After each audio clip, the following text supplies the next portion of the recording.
네, 상반기에 부진했던 2차 전지 관련주와 ETF가 7월 들어 눈에 띄는 상승세를 보이고 있죠. 전기차 배터리 핵심 원재료인 리튬 가격이 반등 조짐을 보이면서 주가에 훈풍을 불어넣은 것으로 보이는데요. 전기차 판매는 늘지도 않는데 2차 전지 주가 상승 탄력을 과연 유지할 수 있을지 이한나 유한타증권 리서치센터 부센터장 모시고 얘기 들어보겠습니다. 교수님 어서 오십시오. 네, 반갑습니다. 자, 2차 전지 요즘 7월 들어서 워낙 주가가 많이 오르니까 관심이 많은데 2차 전지 하면 수요처인 이 테슬라 주가를 보지 않을 수가 없습니다. 간밤에 테슬라 주가 8% 이상 떨어졌는데 우리 잘 올라오던 2차 전지 좀 영향을 좀 많이 받았습니까? 사실 뭐 테슬라 2분기 실적이 나왔죠. 그래서 2분기 실적 자체가 좀 저조했었고, 그리고 이제 미국 쪽에서도 이제 IRA 보조금이 이제 폐지가 된다라는 측면들 때문에 테슬라 주가는 사실 급락을 했다라고 보시면 되는데, 그 전까지는 사실 우리나라 2차 전지 관련주들이 동행을 했었거든요. 이 주가에. 그런데 예. 이번에는 오히려 반대로 조금 급등을 하고 있습니다. 아, 그래요? 그러면 왜 2차 전지 주가는 7월 들어 조금 많이 상승을 했잖아요. 네, 맞습니다. 왜 그렇죠? 왜 오르죠? 아까 동행을 하다가 왜 방향을 바꿔서 다시 사실 상반기는 굉장히 부진했죠. 상반기만 부진했던 건 아니죠. 네, 저희 작년 계속. 내내 굉장히 섹터 수익률이 안 좋았었고요. 아마도 주식 시장에 계셨던 투자자분들은 2차 전지 때문에 굉장히 힘이 많이 들으셨을 겁니다. 네. 근데 원래 이 테슬라랑 동행한다라는 그런 부분들이 조금은 많이 바뀐 것 같아요. 이제 그런 느낌이 들 수밖에 없는 거는 오랫동안 사실은 테슬라 주가하고는 또 상관없이 한 1년에서 거의 1년 반 정도를 섹터 주가가 좀 많이 쉬었다라고 보시면 될 것 같고요. 네. 이번에 7월 들어서의 급등세 역시도 사실은 제가 차트로 되게 많이 보여드리는 차트가 있어요. 뭐 가져오지는 않았지만 그래요? 네. 전체 이제 보고 섹터, 싶은데. 네. 섹터별로 제가 이제 수익률을 계속 이제 막 1년 YTD 그리고 뭐 고점 대비해서 나열을 해보면 최고점이 방산우주입니다. 방산 쪽이 수익률이 최고고요. 예. 모든 섹터의 제일 하위에 2차 전지가 있습니다. 투자자들 정말 괴로웠을 거예요. 네, 맞습니다. 이제 더 이상은 저희가 섹터 순환매가 된다 하더라도 갈 데가 없는 거예요. 그래서 사실은 이번에 급등은 저는 수급적인 요인이 제일 컸다라고 첫 번째는 보고 있고요. 네. 두 번째는 그럼에도 불구하고 모멘텀이 없으면 저희 주가가 반등을 하긴 쉽지 않습니다. 수급전이라면 2차 전지 저평가됐다. 그런 차원에서 샀다 그런 얘기인가요? 아니요, 수급이 비어 있는 거죠. 사는 사람이 없다. 네.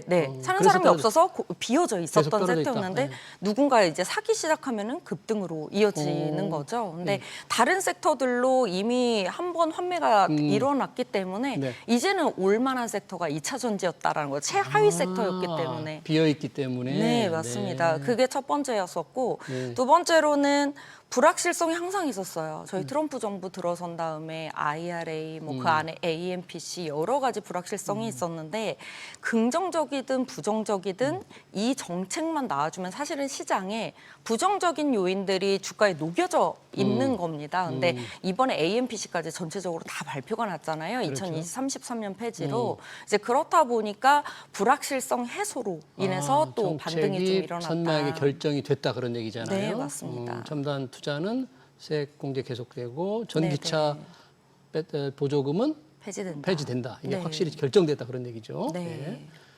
그래서 그런 부분들이 가장 컸고, 근데 동시에 사실은 뭐 관세나 정책적인 부분이 전기차 쪽에서는 그렇게 뭐 2차 전지 쪽에서는 많지 않겠다라고 생각을 했었는데 흑연 같은 경우에는 이번에 추가 관세가 또 붙으면서 전체적으로는 중국 기업들한테 160% 가까운 관세가 들어오면서 예. 오히려 뭐 흑연 쪽은 뭐 중국을 제외하고는 가장 이제 공급을 할 수 있는 가장 큰 비중을 가지고 있는 기업이 포스코 그룹입니다. 포스코. 네, 그렇다 보니까 뭐 흑연도 그렇지만 이제 흑연 관련된 응급할 물질, 뭐 천연흑연, 인조흑연까지도 이제 말씀을 드리는 거고요. 그렇다 보니까 이런 긍정적인 부분들이 반영이 되면서 테슬라 쪽하고는 또 별개로 우리나라 이제 2차 전지 섹터 자체가 반등을 하고 있다라고 보시면 될 것 같습니다. 네, 여러 가지 요인에 의해서 테슬라 주가와는 동행하지 않고 7월 들어서 이제 올라가고 있다는데 아까 흑연 얘기도 했습니다만 리튬 가격이 오르는 것도 상당히 긍정적이다 하는데 리튬도 어떻게 보면 중국이 좀 뭐 생산을 줄인 겁니까? 왜 그렇습니까? 중국의 감산이 좀 있었습니다. 이제 뭐 이것도 여러 가지 해석이 좀 나뉘는 것 같아요. 이제 예전에 이제 그 구조조정이 산업 구조조정이 한번 1차로 있었는데 중국이요? 예, 네. 근데 이번에는 사실은 2차 전지 쪽 뭐 ESS 쪽 관련해서 워낙 공급이 과잉이다 보니까 그쪽 관련된 업스트림 쪽에 대한 구조조정이 일어난다라는 부분도 있고요. 사실은 진짜 결정적으로 나왔었던 거는 수출 환급금을 이제 폐지를 했습니다. 중국 쪽에서. 그러니까 중국에서는 원래는 제품을 수출을 할 때 예를 들어서 자동차, 2차 전지 뭐 이런 쪽은 뭐 그리고 업스트림도 마찬가지고요. 수출을 할 때 부가가치세하고 소비세가 붙어요. 네. 근데 이 부분이 원래 환급을 다시 해줬었어요. 그 환급을 기업들한테. 해줬는데, 예. 그런데 작년 11월부터 13%에서 이제 2차 전지나 자동차 이런 쪽은 13%에서 9% 정도만 환급을 해주게 되어 있고요. 예. 그리고 이제 철강과 같은 업스트림 쪽은 0%입니다. 환급을 안 해주는 거죠. 환급이 줄었구나. 네. 네. 그렇다 보니까 이제 뭐 어느 정도 공급 과잉이기도 하고 거기에 이제는 생산량을 좀 줄이기 시작을 하면서 일부 감산으로 좀 이어지는 이런 흐름들이 좀 있었다. 그래서 흑연 가격이 조금 오르니까 우리 2차 전지 회사들이 조금 수혜를 봤다 그런 얘기네요. 네, 리튬 가격이 아무래도 좀 올랐죠. 오르니까 예. 리튬 가격이 오르니까 그러면 지금 이런 상황에서 최근에 가장 2차 전지 관련주에서 이제 종목으로 좀 이렇게 조금 좁혀 들어가 본다면 상승률은 어떻습니까? 다 비슷합니까? 좀 특별히 많이 오른 종목이 있습니까? 근데 사실 뭐 하루하루 뭐 DOD로 보면은 뭐 어떤 뭐 포스코 이번에 흑연 관련된 그런 정책이 나왔을 때는 포스코 퓨처에 뭐 이런 쪽이 많이 올랐었고 사실은 크게 빠지지 않고 꾸준히 올랐었던 종목은 그래도 LG 에너지 솔루션 뭐 LG 이런 솔. 네. 이런 식으로 보실 수가 있어요. 그래서 예. 하루하루마다 급등률에 약간 차이점들은 있지만 예. LG 에너지 솔루션 서플라이 체인들이 그래도 이제 주가 흐름은 좀 긍정적이었다. 조금 더 긍정적이었다. 이렇게 보여지고 있습니다. 이제 그 중에서도 아무래도 흑연 여파는 굉장히 컸죠. 왜냐하면 정책적으로 160%라는 이런 관세가 나오기는 저희가 상상을 안 했었기 네, 때문에 그러네요. 그래서 관련된 이런 상승세가 좀 포스코 중심으로 있었다라고 보시면 될 것 같습니다. 지금 여러 가지 요인에 의해서 2차 전지주가 이렇게 상승 흐름을 보이고 있는데 결국은 이제 실적이 뒷받침이 돼야 될 텐데 2분기 실적들이 지금 속속 발표가 되고 있을 텐데요. 실적은 실제 2분기는 어떻고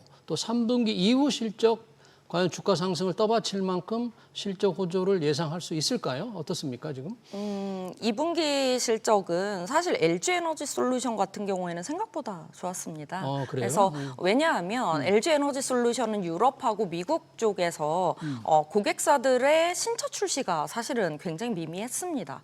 그러면 작년 대비해서 올해 YOY로 성장하기는 조금 힘든 구조이지 않나라고 생각을 했었는데 생각보다 이제 그로스가 조금 나와줬고요. 예. 그리고 이제 미국 쪽에서도 AMPC가 본격적으로 확대가 되고 더불어서 ESS 실적이 좀 미미했었는데 2분기 때부터 가동률이 좀 높아지면서 ESS. 네, 네. 이 부분까지 좀 합쳐지면서 오히려 셀메이커 중에서는 LG 에너지 솔루션 실적이 좀 좋았다라고 보시면 될 것 같고요. 네.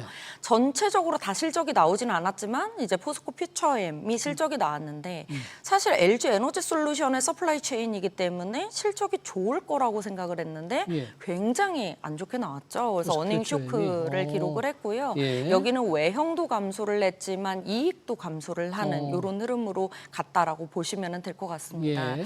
요거는 아무래도 LG 에너지 솔 그러니까 셀이나 소재나 지금 저희가 실적이 그나마 좋게 나왔다라고 하더라도 사실은 저희 이제 과거 기대치만큼 좋은 상황은 아닌 거죠. 이제 산업 펀더멘털 자체가 좋아진 건 아니기 때문에 셀 쪽에서의 재고 소전이 먼저 일어나고 외형 성장이 일어난 다음에 그 다음에 소재로 조금 넘어오는 이런 측면이 있습니다. 지금 펀더멘털, 산업의 펀더멘털이 그다지 좋은 게 아니라는 것은 이제 전기차 판매하고도 연결해서 생각해 볼 수가 있는데요. 지금 전기차 판매 전망이 그렇게 밝지 않은 것 같은데 그럼 3분기, 4분기 이후에 2차 전지 업체들의 실적 예상은 어떻게 하고 계세요? 사실 기업별로 굉장히 다를 달라요? 거라고 보고 있고요. 우선은 LG에너지솔루션은 지금까지는 외형 성장이 굉장히 그래도 저희 시장 대비해서는 좋은 흐름이었는데 올해 신차 출시가 없었잖아요. 그런데 내년에는 신차 출시가 좀 있고 예. 더불어서 기존의 고객사가 아니었던 고객사 모델이 아니었었던 부분도 네. 추가로 확보된 고객사들이 좀 있습니다. 어떤 기업들이 추가 확보를 했나요? 뭐 예를 들어가지고 아우디라든지 어. 벤츠라든지 예. 리비안이라든지 이런 추가적인 고객사들이 있다 보니까 사실은 전체적인 EV 수요의 개선 이런 그 환경에 의한 부분이 아닌 본인들이 이제 고객사가 확대가 되면서 들어오는 외형 성장이 좀 있다라고 보시면 될 것 같고요. 예.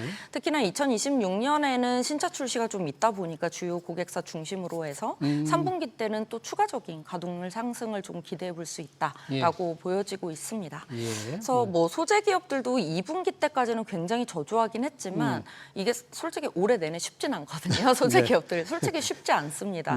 네, 수요가 좋은 상황은 아니기 때문에 다만 이제 셀메이커 어떤 셀메이커를 공급사로 두고 있느냐에 따라서 조금은 실적 향방에 갈리지 않을까 그래요? 이렇게 보고 있습니다. 지금 소재 기업 하니까 에코 형제들이 생각이 나네요. 에코 프로 뭐 삼형제라고 하는데 굉장히 고생을 하고 있는데 뭔가 뭐 흑자로 바뀔 수 있을지 아니면 뭐 개선이 좀 본격화될지 어떻게 전망을 하십니까?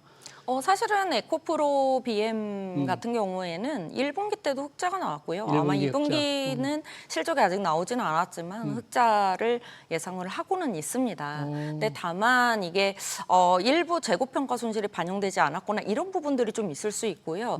그리고 SK온 관련된 SK온이 최근에 좀 가동률이 많이 올라오고 있잖아요. SK온이 네, 그래서 그런 부분들이 조금 반영이 되는 거다라고 보시면 될 것 같고 사실 그동안은 코스피 이전 상장에 대한 기대감이 계속적으로 있었는데 네.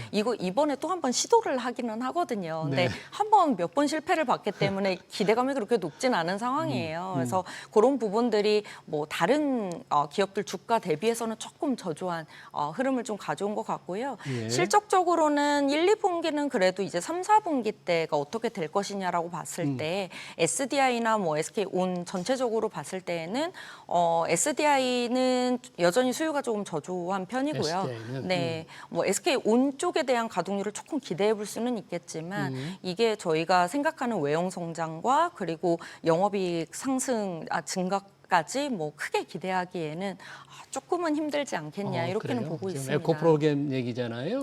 이건 전체적인 소재 기업들 소재 마찬가지고요. 그러면 주가가 많이 낮은 상태인데 에코 형제들 지금 저평가 충분히 구간이냐? 뭐 이렇게 이 정도 되면 저평가됐다 이렇게 판단할 수 있어요?